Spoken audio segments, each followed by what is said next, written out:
Hello students, welcome to my English class 7। আজ আমি তোমাদের আবার লেসন 9টা নিয়ে চলে এসেছি। Lesson 9, J C Bose a beautiful mind. আমরা আগের দিন এর খানিকটা অংশ পড়েছিলাম। আজ আমরা বাকি অংশটা পড়ব। এটা একটা বায়োগ্রাফি, আমি আগেই আলোচনা করেছি। বায়োগ্রাফি মানে জীবনী। জেসি বোস বা জগদীশচন্দ্র বোসের জীবন কাহিনী আছে এটির মধ্যে। এই লেসন 9-এ জগদীশচন্দ্র বোস একজন বিখ্যাত বাঙালি বৈজ্ঞানিক, তার সম্বন্ধে আলোচনা করা হয়েছে, তার জীবন কথা তুলে ধরা হয়েছে, জীবন কাহিনী। এবার এর আগের দিন আমরা কি দেখেছিলাম যে 1895 সালে যখন ভারত ব্রিটিশ শাসনের অধীনে ছিল, তখন তিনি একটি এক্সিবিশন করেছিলেন, যেটাতে কি হয়েছিল যে তিনি দেখিয়েছিলেন যে তড়িৎ চুম্বক তরঙ্গটা কিভাবে অনেকটা দূর পর্যন্ত গিয়েছিল, এমনকি নীরের দেওয়াল ভেদ করেও গিয়েছিল এই তড়িৎ চুম্বক তরঙ্গটা, সেটাই তিনি দেখিয়েছিলেন। তারপরে তার জীবন কাহিনী সম্পর্কে কি জেনেছি, তিনি 1858 সালে জন্মেছিলেন এবং তার বাবা একজন ব্রাহ্ম সমাজের নেতা ছিলেন এবং তিনি ছিলেন জেলা শাসক এবং তিনি খুব মডার্ন ছিলেন। তার চিন্তা ভাবনাতে তিনি খুব মডার্ন ছিলেন। তিনি এই ধরনের, তখনকার দিনের সমাজে যদিও জাতিভেদ প্রথা এই সমস্ত খুব বেশি করে থাকলেও তার বাবা মা এগুলো মানতেন না এবং তার প্রভাব পড়েছিল জগদীশচন্দ্র বোসের ওপরেও।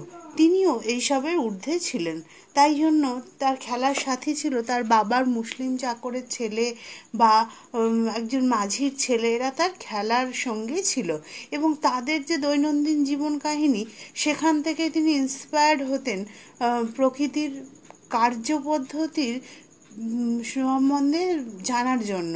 তাদের গল্পকথা থেকে তিনি প্রকৃতিকে আরও ভালো করে চেনার জন্য উদ্বুদ্ধ হয়েছিলেন।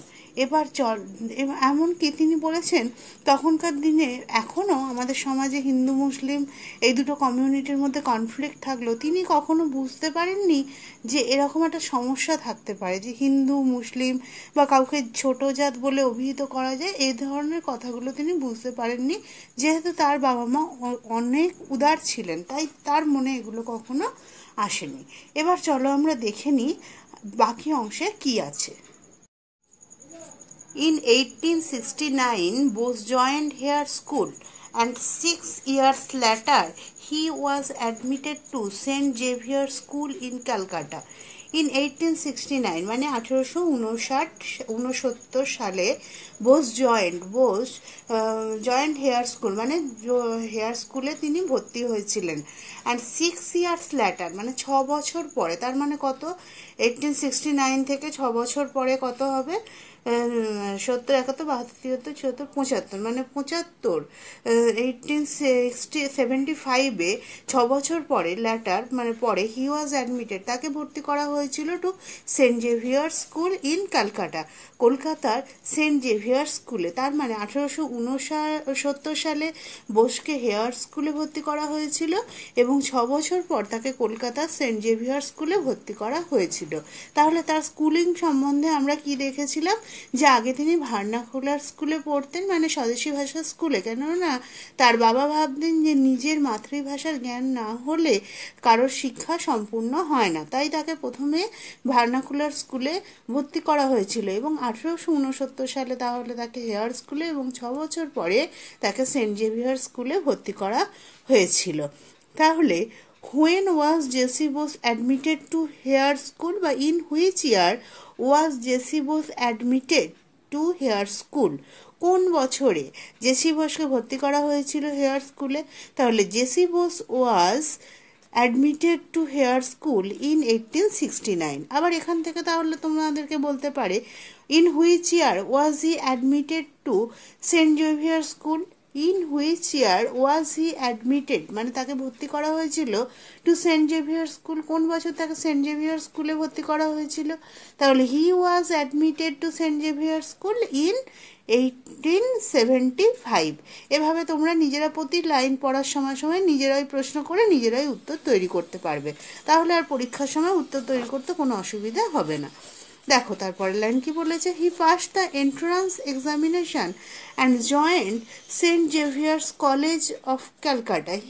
তিনি পাশ করেছিলেন এন্ট্রান্স এক্সামিনেশন মানে প্রবেশিকা পরীক্ষায় তিনি পাশ করেছিলেন বা উত্তীর্ণ হয়েছিলেন, and joined Saint Xavier's college of ক্যালকাটার সেন্ট জেভিয়ার্স কলেজে তাকে ভর্তি করা হয়েছিল। তার মানে প্রবেশিকা পরীক্ষায় পাশ করার পর যখন কলেজে ভর্তি হতে হয়েছিল, তিনি তো সেন্ট জেভিয়ার্স স্কুলে পড়তেন, তারপরে তাকে সেন্ট জেভিয়ার্স কলেজে ভর্তি করা হলো। তাহলে এখান থেকে আবার কি কোশ্চেন করা যেতে পারে বলো, when was he admitted to Saint Xavier's college, কবে তাকে সেন্ট জেভিয়ার্স কলেজে ভর্তি করা হয়েছিল? তাহলে বা এরকমও হতে পারে, which college did he join after passing entrance examination, কোন কলেজে তিনি যোগদান করেছিলেন? Which college did he join after passing entrance এক্সামিনেশনে পাশ করার পর কোন কলেজে তিনি যোগদান করেছিলেন? তাহলে কি হবে, he joined Saint Xavier's college of Calcutta after passing entrance examination, প্রবেশিকা পরীক্ষায় পাশ করার পর তিনি সেন্ট জেভিয়ার্স কলেজে যোগদান করলেন।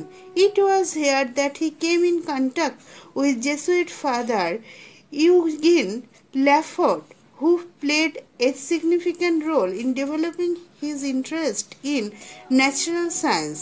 It is here, এখানেই, he came in contact মানে সান্নিধ্যে আসেন, with Jesuit father ইউগিন ল্যাফোর সান্নিধ্যে আসেন, who played a significant role, যিনি একটু বেশ গুরুত্বপূর্ণ ভূমিকা পালন করেছিলেন, যিনি একটি তাৎপর্যপূর্ণ ভূমিকা বা গুরুত্বপূর্ণ ভূমিকা পালন করেন in developing his interest in natural science, প্রাকৃতিক বিজ্ঞানে তার আগ্রহ গড়ে তুলতে যিনি গুরুত্বপূর্ণ ভূমিকা গ্রহণ করেন। মানুষের জীবনের একজন রোল মডেল থাকে, যাকে দেখে সে কোনো কাজে ইন্সপায়ার হয়। এই জেসুইট ফাদার ইউগেন ল্যাফোর্ডকে দেখে তিনি আগ্রহ প্রকাশ করেছিলেন, তিনি ইন্টারেস্টেড হয়েছিলেন কিসে? ন্যাচারাল সায়েন্স বা প্রাকৃতিক বিজ্ঞানে তার যে আগ্রহ তৈরি হয়েছিল, ছোট থেকেই তিনি আগ্রহী ছিলেন এ ব্যাপারে, প্রকৃতির সমস্ত ব্যাপার স্যাপারে, কিন্তু এই জেসুইট ফাদার ইউগেন ল্যাফোর্ডের সান্নিধ্যে আসার পর থেকে তার প্রাকৃতিক বিজ্ঞানে আগ্রহ আরও বেড়ে যায়, মানে তার সান্নিধ্যে এসে তার আরও ডেভেলপমেন্ট ঘটে। তাহলে দেখো এখান থেকে আমি কত রকমভাবে একটা লাইন থেকে প্রশ্ন করতে পারি। এই ইট ওয়াজ হেয়ার, এখান থেকে এই লাইনটা থেকে কত রকমভাবে প্রশ্ন করা যায়। তাহলে এরকম করা যায়, where did he come in contact with Jesuit Father Eugene Lafont, where did he come in contact, কোথায় তিনি সান্নিধ্যে এসেছিলেন with Jesuit Father Eugene Lafont. তাহলে he came in contact with Jesuit Father Eugene Lafont in Scottish Church College of Calcutta, in Scottish Church College of Calcutta Scottish Church কলেজে তিনি Eugene ল্যাফোর্ডের সান্নিধ্যে এসেছিলেন। আবার এরকম বলা যেতে পারে, who played a significant role in developing his interest in natural science, who played a significant role, কে একটা তাৎপর্যপূর্ণ ভূমিকা পালন করেছিল in developing his interest in natural science, প্রাকৃতিক বিজ্ঞানে তার আগ্রহের উন্নতির জন্য, প্রাকৃতিক বিজ্ঞানে তার আগ্রহ বাড়িয়ে তুলতে কে গুরুত্বপূর্ণ ভূমিকা পালন করেছিল? সেক্ষেত্রে হুয়ের জায়গা শুধুমাত্র জেসুইট ফাদার ইউগেন ল্যাফোর্ড। তাহলে Jesuit Father Eugene Lafont played a significant role in developing his interest in natural science. আবার এরকম হতে পারে, why was his contact with Jesuit Father Eugene Lafont was significant, কেন তার এই যে পরিচয়টা, তার যে যোগাযোগটা কেন এত গুরুত্বপূর্ণ ছিল, এই পরিচয়টা কেন গুরুত্বপূর্ণ ছিল? তাহলে ইট ওয়াজ ভেরি সিগনিফিক্যান্ট, এটা খুবই গুরুত্বপূর্ণ ছিল, বিকজ হি প্লেড বারবার সিগনিফিক্যান্ট না দিয়ে he played an important role in developing his interest in natural science. তাহলে একটা লাইন থেকে বিভিন্ন রকমভাবে প্রশ্ন তৈরি করা যায়।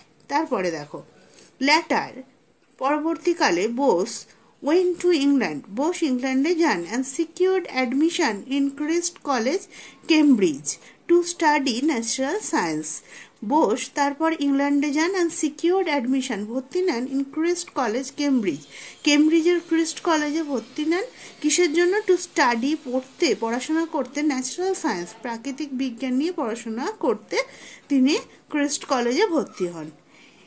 In 1884, he received the natural science.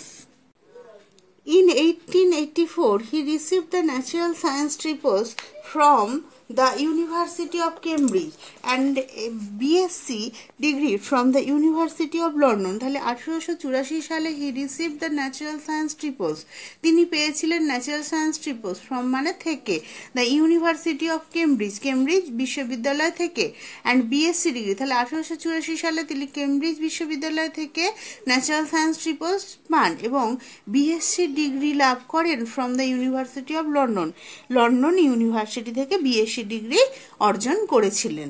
তাহলে এখান থেকে বলা যেতে পারে in which year did he receive the natural science tripos and from where, কোন বছর এবং কোথা থেকে তিনি ন্যাচারাল সায়েন্স ট্রিপোস পেয়েছিলেন। তাহলে সেক্ষেত্রে কি লিখবে? He received the natural science tripos in 1884 from the University of Cambridge. আবার এখানে হতে পারে from which university did he get BSc degree, কোন ইউনিভার্সিটি থেকে তিনি বিএসসি ডিগ্রি লাভ করেছিলেন। তাহলে he got BSc degree from the University of London. এরকমভাবে প্রত্যেক লাইন থেকে নিজেরাই প্রশ্ন করবে এবং নিজেরাই উত্তর তৈরি করতে করতে পড়াটা করবে। দ্য ফলোয়িং ইয়ার, পরের বছর, following year Bose joint Presidency college as অফিসিয়েটিং professor of physics, পরের বছর বোস যোগদান করেন প্রেসিডেন্সি কলেজে অ্যাজ অফিসিয়েটিং প্রফেসর মানে কি? সহযোগী অধ্যাপক অফ ফিজিক্স মানে পদার্থবিজ্ঞানের সহযোগী অধ্যাপক হিসেবে তিনি প্রেসিডেন্সি কলেজে যোগদান করেন। তাহলে ফলোয়িং ইয়ার, পরের বছর, ধরো 2020 চলছে, ফলোয়িং ইয়ার কি হবে? 2021। তেমনি তিনি 1884-এ এই ডিগ্রি লাভ করেছিলেন, তার ফলোয়িং ইয়ার তাহলে কি হবে? 1885 সাল। হি কেম ব্যাক টু কান্ট্রি, তিনি দেশে ফিরে এসেছিলেন, অ্যান্ড জয়েন্ট প্রেসিডেন্সি কলেজ, একজন প্রফেসর হিসেবে প্রেসিডেন্সি কলেজে যোগদান করেন। কিসের প্রফেসর? অফ হুইচ সাবজেক্ট, কোন সাবজেক্টে তিনি প্রফেসর ছিলেন? He was an officiating professor of physics, তিনি ফিজিক্সের মানে তিনি পদার্থবিজ্ঞানের সহযোগী অধ্যাপক ছিলেন। আবার এখান থেকে বলা যেতে পারে in which year did he join Presidency college, কোন বছর প্রেসিডেন্সি কলেজে তিনি যোগদান করেছিলেন।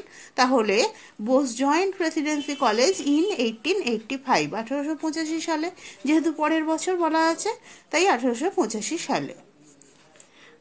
But he was not provided facilities of research, কিন্তু he was not provided, দেখো প্যাসিভ ভয়েসে করা আছে, he was not provided, তাকে দেওয়া হতো না facilities of research, facilities মানে সুযোগ সুবিধা, research মানে গবেষণা, কিন্তু তাকে গবেষণার সুযোগ সুবিধা দেওয়া হতো না। তাহলে প্রফেসররা যারা কলেজে এরকম ইউনিভার্সিটিতে চাকরি করেন, শুধুমাত্র যে তারা পড়ান তা না, তারা বিভিন্ন বিষয় নিয়ে গবেষণা করতে থাকেন, তাই বৈজ্ঞানিক এই আবিষ্কারগুলো ঘটে।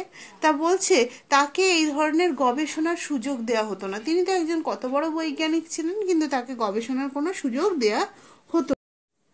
তার সাথে সাথে আবার দেখো he was also offered low salary than his European colleagues, he was also offered, এটাও দেখো প্যাসিভে করা আছে, হি ওয়াজ অলসো অফার্ড।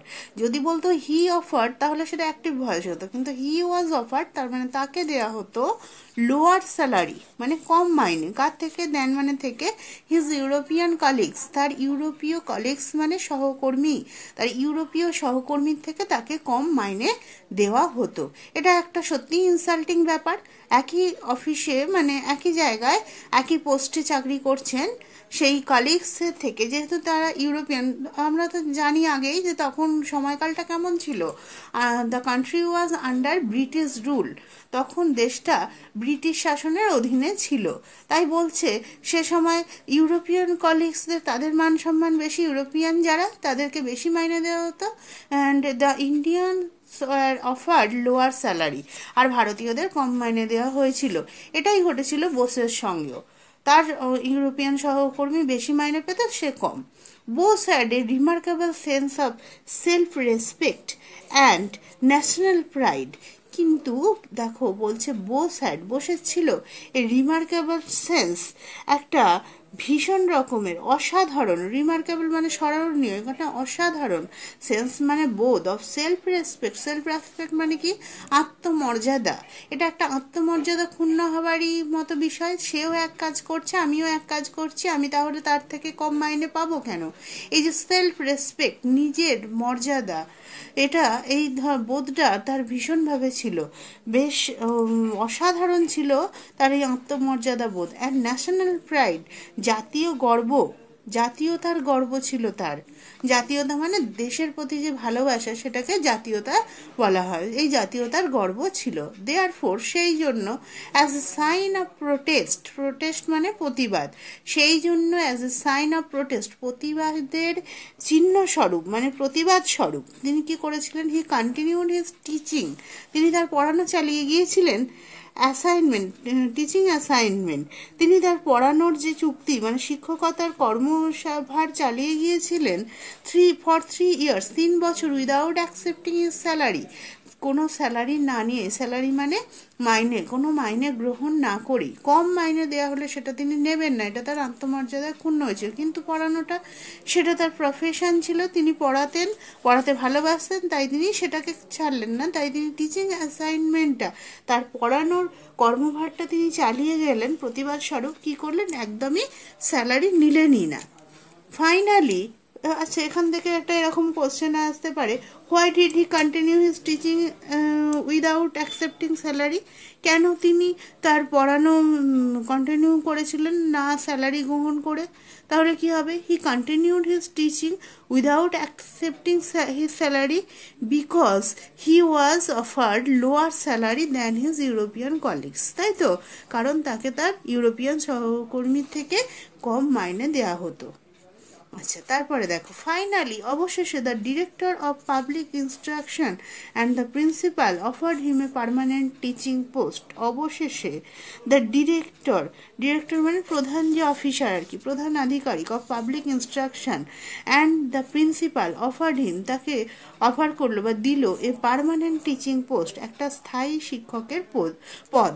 সেই মানে কলেজে তিনি পার্মানেন্ট হয়ে গেলেন, প্রেসিডেন্সি কলেজে তিনি পার্মানেন্ট হয়ে গেলেন 3 বছর পরে। দেখো ইউনিট 2 কি বলেছে? Bose had invented several sensitive instruments. Bose আবিষ্কার করেছিল সেভারেল মানে অনেক বা নানা, সেন্সিটিভ ইনস্ট্রুমেন্টস, সেন্সিটিভ মানে অনুভূতিপ্রবণ বা এখানে সূক্ষ্ম, ইনস্ট্রুমেন্টস মানে যন্ত্রপাতি, নানা সূক্ষ্ম যন্ত্রপাতি আবিষ্কার করেছিলেন।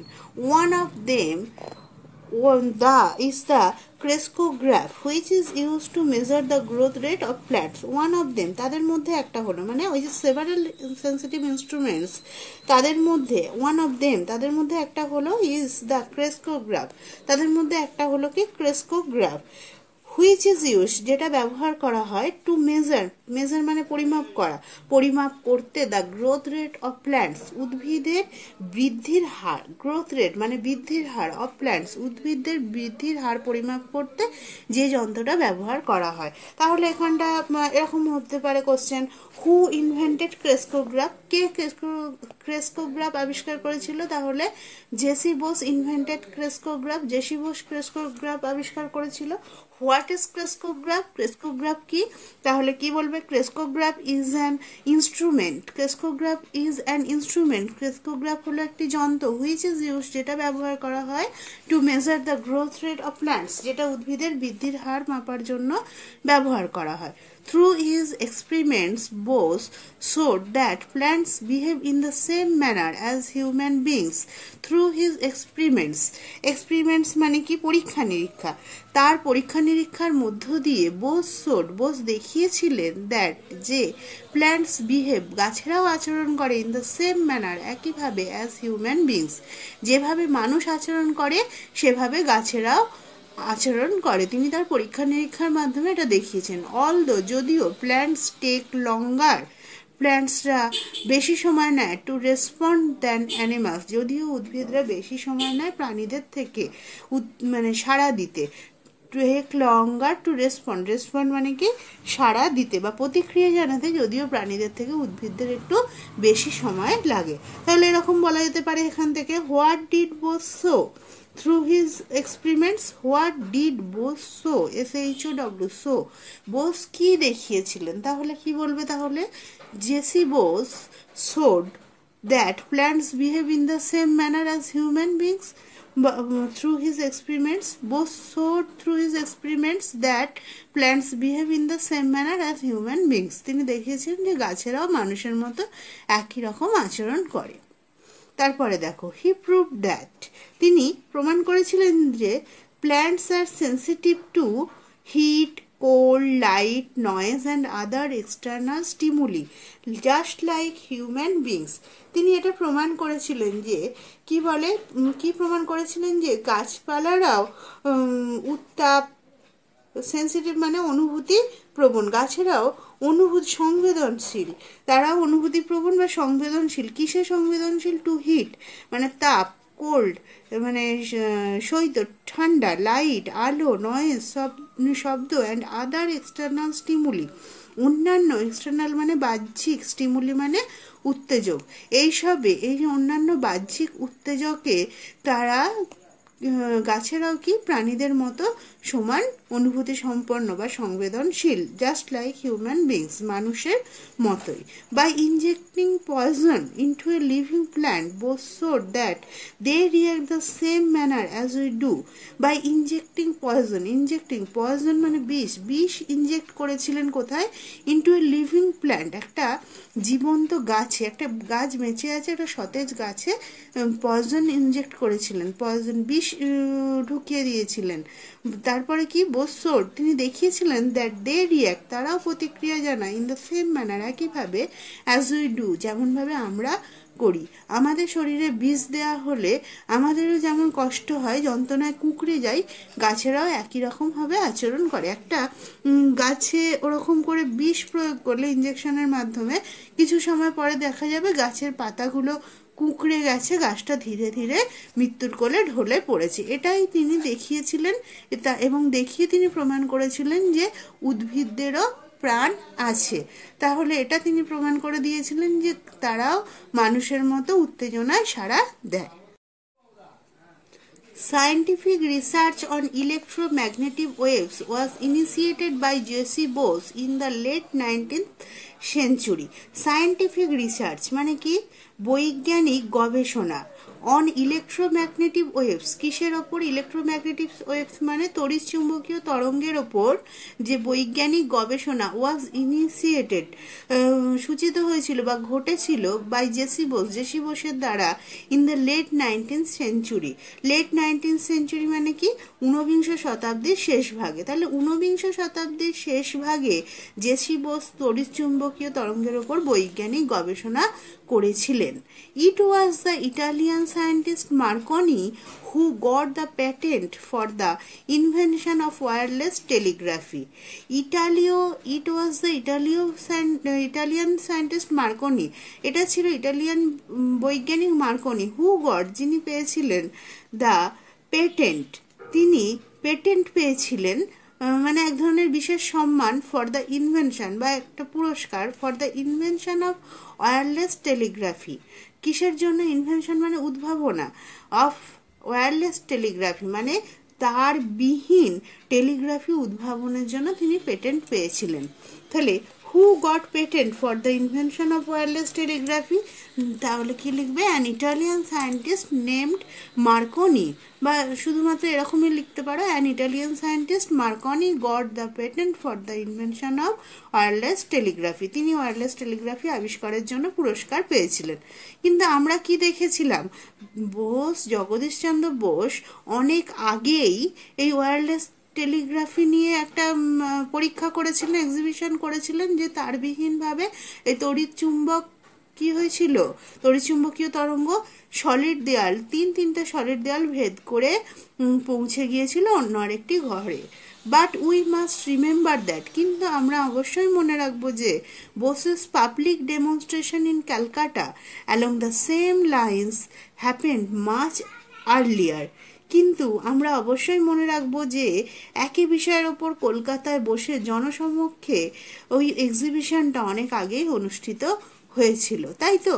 এই ঘটনাটা আমরা দেখেছি অনেক আগেই ঘটে গিয়েছিল ওয়্যারলেস টেলিগ্রাফির ওপরে। Instead of looking for commercial benefit for his inventions, Bose made his inventions public in order to allow others to advance further along the lines of his research. কি করেছিল? ইনস্টেড অফ মানে কি?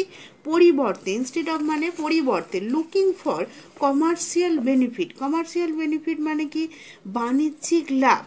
বাণিজ্যিক লাভের পরিবর্তে, বাণিজ্যিক সাফল্যের পরিবর্তে Bose made his invention public. Bose কি করেছিল? তার উদ্ভাবনীকে পাবলিক মানে জনসমক্ষে তুলে ধরেছিল। কিসের জন্য? In order to allow others to advance, যাতে অন্যরা অগ্রগতি এগিয়ে যেতে পারে। ফার্দার অ্যালং কিসের ক্ষেত্রে? The lines of his research, তার গবেষণার পথ ধরে যাতে অন্যরাও এগিয়ে যেতে পারে। তিনি যেটা আবিষ্কার করেছেন সেটা নিয়ে যাতে আরও অন্যরা আবিষ্কার করে এগিয়ে যেতে পারে, তাই তিনি এটাকে কি নিজের মধ্যে বদ্ধ না করে এই গবেষণাটাকে লোকের সম্মুখে মেলে ধরেছেন, বিষয়টাকে পাবলিক জনসমক্ষে এনেছিলেন। হাউ এভার, যাই হোক, Bose's place in history has now been re-evaluated, যাই হোক, ইতিহাসে বোসের স্থান এখন পুনর্মূল্যায়িত হয়েছে। This great Indian scientist was eventually crowned with glory when he was awarded knighthood by the British government in 1917. এই great Indian scientist, এই মহান ভারতীয় বৈজ্ঞানিক was eventually crowned with glory. তিনি কি হলেন? সম্মানে, উচ্চ সম্মানে ভূষিত হয়েছিলেন। যখন হি ওয়াজ অ্যাওয়ার্ডেড নাইটহুড, যখন তিনি নাইটহুড পুরস্কার পেলেন by the British government in 1917, 1917 সালে যখন তিনি ব্রিটিশ সরকারদের দ্বারা নাইটহুড পুরস্কারে পুরস্কৃত হলেন, তখন এই মহান ভারতীয় বিজ্ঞানী উচ্চ সম্মানে ভূষিত হলেন। তাহলে in which year he got the knighthood, কোন বছর তিনি নাইটহুড পেয়েছিলেন? He got the knighthood in 1917, knighthood পেয়েছেন 1917 সালে। আবার বলা যেতে পারে why was the year 1917 famous for him, কেন তার জন্য এই মানে বছরটা ফেমাস ছিল? তাহলে this year was famous because he got the knighthood award by the British government in this year, এই বছর তিনি নাইটহুড পুরস্কার পেয়েছিলেন। হি was also conferred many other awards like Fellow of the Royal Society, Companion of the Order of the Indian Empire, etc.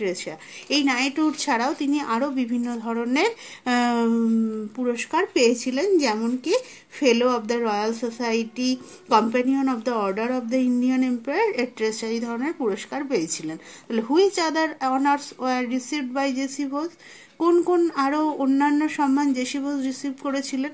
Which other honours are received by JC Bose, JC Bose received many other awards like, এইগুলো নামগুলো বলবে, এই ধরনের অন্যান্য পুরস্কারও পেয়েছেন। Needless to say he is one of the greatest scientist ever born in our country.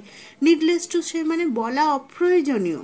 He is one of the greatest scientist ever born in our country, আমাদের দেশে যে সমস্ত বৈজ্ঞানিক জন্মেছেন, মহান বৈজ্ঞানিক জন্মেছেন এখনো পর্যন্ত, তিনি ছিলেন তাদের মধ্যে অন্যতম। এটা বলা অপ্রয়োজনীয়, বলা বাহুল্য, বলার দরকার নেই, সবাই এটা জানেন। তারপর দেখো, Sir J.C. Bose wrote several books and published many research papers in leading science journals. Sir J.C. Bose wrote মানে লিখেছিলেন several books, অনেক বই লিখেছিলেন, and published প্রকাশ করেছিলেন many অনেক রিসার্চ পেপার্স গবেষণাপত্র in leading science journals. Leading মানে প্রথম সারির, সায়েন্স জার্নালস মানে বৈজ্ঞানিক পত্রিকায় অনেক বই লিখেছেন, এবং তার যে গবেষণার কাজ, সেই গবেষণার পেপারগুলো প্রথম সারির বৈজ্ঞানিক পত্রিকায় তিনি ছাপিয়েছিলেন। Some of his famous books are, তার জনপ্রিয় কিছু বই হলো response in the living and the non living 1900 দুই 1902 মানে response of the living and the non living, এটা একটা তার বইয়ের নাম, যেটা 1902 সালে তিনি লিখেছিলেন। The nervous mechanism of plants 1926, 1926 সালে লিখেছেন nervous mechanism of plants. Major mechanism of plants 1928, etcetera. এই বইগুলো তিনি লিখেছিলেন। তাহলে যদি বলেন name some famous books of JC Bose, তাহলে কি বলবে? Some famous books of JC Bose are বলে বইগুলোর নাম, এরকমভাবে উত্তর দেবে। ইন 1896 বোস রোড নিরুদ্দেশের খোঁজে, সায়েন্স ফিকশন। 1896 সালে বোস লিখেছিলেন নিরুদ্দেশের খোঁজে, একটি কল্পবিজ্ঞানের গল্প। এ সায়েন্স ফিকশন মানে কি? কল্পবিজ্ঞানের গল্প। কল্পনার ওপর নির্ভর করে তৈরি কোনো বৈজ্ঞানিক কাহিনীকে বলা হয় কল্পবিজ্ঞানের গল্প। ধরো এখনো পর্যন্ত মানুষ চাঁদে বসতি তৈরি করেনি, তুমি কল্পনায় একটা গল্প লিখলে যে তোমার বাড়িটা চাঁদে, সেখানে গিয়ে তুমি বাড়ি তৈরি করেছো, ওখানে বাজার, ওখানে মাঠে খেলা করছো। এই যে কল্পনার সাহায্যে গল্প লেখা, এটাকে বলা হয় কল্পনার সাহায্যে যে বৈজ্ঞানিক কাহিনী লেখা, তাকে বলা হয় সায়েন্স ফিকশন। তাহলে 1896 সালে বোস এটা লিখেছিলেন। তাহলে এরকম বলা যেতে পারে হোয়াট ইজ নিরুদ্দেশের খোঁজে। নিরুদ্দেশের খোঁজে কি? তাহলে কি বলবে? নিরুদ্দেশের খোঁজে is a science fiction written by JC Bose. নিরুদ্দেশের খোঁজে হলো একটি কাল্পনিক কাহিনী, জেসি বোসের লেখা। ইনফ্যাক্ট বস্তুত he was the first writer of science fiction in Bangla. তিনি ছিলেন প্রথম লেখক অফ সায়েন্স ফিকশন ইন বাংলায়। বাংলায় যেসব বৈজ্ঞানিক কল্পবিজ্ঞানের গল্প লেখা হয়েছিল, সেই সমস্ত লেখকদের মধ্যে, যে সমস্ত লেখকরা বাংলায় এ ধরনের কল্পবিজ্ঞানের গল্প লিখেছেন, তিনি ছিলেন তাদের মধ্যে প্রথম। তিনি এই ধরনের গল্প লেখার শুরু করেছিলেন, এই সায়েন্স ফিকশন লেখা তিনি শুরু করেছিলেন। আর তার একটা বিখ্যাত সায়েন্স ফিকশন হলো নিরুদ্দেশের খোঁজে। In November 1917, Bose founded the Bose Institute at his own house in Calcutta. বলছে 1917 সালে বোস প্রতিষ্ঠা করেছিলেন Bose institute at his own house in Calcutta. কলকাতায় নিজের বাড়িতে বোস ইনস্টিটিউট নামে একটি প্রতিষ্ঠান গড়ে তুলেছিলেন। মানে তিনি তার বাড়িটা দান করে দিয়েছিলেন এই বৈজ্ঞানিক গবেষণা বিজ্ঞানের কাজের জন্য। বোস ইনস্টিটিউট সেটা। তাহলে in which year he founded Bose Institute, কোন বছরে তিনি বোস ইনস্টিটিউট প্রতিষ্ঠা করেছিলেন? তাহলে JC Bose founded the Bose Institute in 1917, 1917 সালে। He donated Bose Institute to the nation for research on science. He donated, তিনি উৎসর্গ করে দিয়েছিলেন, তিনি দান করে দিয়েছিলেন বোস ইনস্টিটিউটকে, টু দ্য নেশন, জাতির উদ্দেশ্যে, ফর রিসার্চ অন সায়েন্স, বৈজ্ঞানিক গবেষণার জন্য তিনি জাতির উদ্দেশ্যে দান করে দিয়েছিলেন। These great Indian scientists breathed his last on 23rd November 1937. এই মহান বিজ্ঞানী breathed his last মানে passed away, মারা গিয়েছিলেন 23শে নভেম্বর 1937 সালে। তাহলে ইন হুইচ বা এটা বলা যায় when did he passed away, কবে তিনি মারা গিয়েছিলেন? He passed away on 23rd November 1937, 1937 সালে 23শে নভেম্বর তিনি শেষ নিঃশ্বাস ত্যাগ করেছিলেন। এভাবে তাহলে তোমরা পুরোটা পড়বে এবং পড়ার সময় নিজেরা প্রশ্ন করবে এবং নিজেরা তার উত্তর তৈরি করার চেষ্টা করবে। তাহলে দেখবে পরীক্ষার সময় প্রশ্নগুলো যখন আসবে তোমাদের উত্তর করতে কোনো অসুবিধে হবে না। আশা করি তোমরা টেক্সটটা পড়ে বুঝতে পেরেছো আর প্রশ্নগুলো নিজেরাও বুঝতে পেরেছো। পরের দিন আমি অ্যাক্টিভিটিগুলো সমস্তগুলো তোমাদের করিয়ে দেবো।